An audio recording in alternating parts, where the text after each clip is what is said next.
Well, it takes place in Paris during World War II, a vivid portrayal of how greed and compassion can intersect in the most unlikely places. That's right. It's called The Paris Architect, and its author, Charles Belfoure, is a native of Maryland with a specialty in historic preservation. It's a theme you'll see throughout his book. And welcome so much here to the program. Thank you. Why don't you briefly tell us a little bit about yourself, your background, and how you got into this?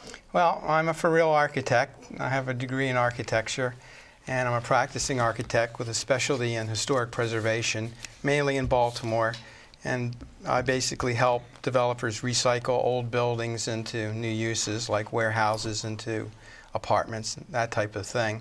And after graduate school, I had gotten interested in writing. And I'd written nonfiction. I'd written architectural nonfiction. And then I thought that I would take a crack at fiction. So I wanted to try to write a novel. And what was your inspiration behind this book? Well, the idea came from an incident during the reign of Elizabeth I. In that time, Catholicism was outlawed, and priests were banned from saying Mass. So they had to say Mass in secret. And they often did that out in manor houses out in the countryside. And so as a precaution, if the Queen's soldiers came to raid the house, these carpenters would build these secret hiding places called priest holes. So if there was a raid, the priests could hide in these little holes, these little hiding spaces. And the Queen's soldiers could rip up the place for hours and never find them.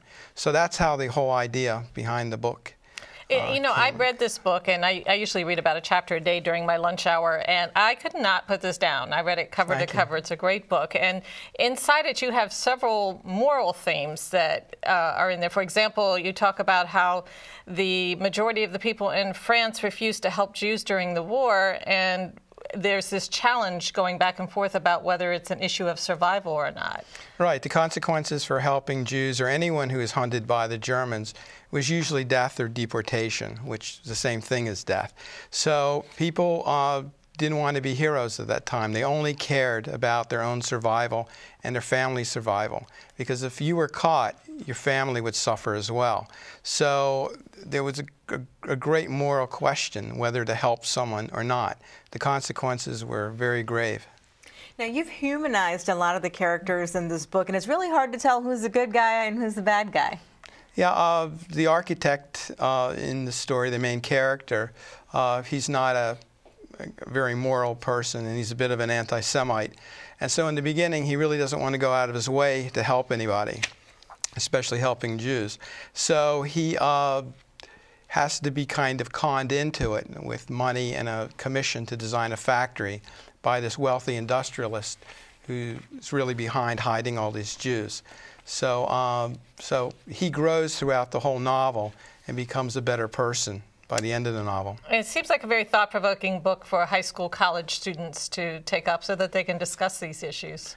Right. To really understand what happened during the Second World War, about how tough these moral issues were, how tough it was to decide to help somebody that's in danger, you know, whether you would take that risk or not and risk your life. So that's really what it was about.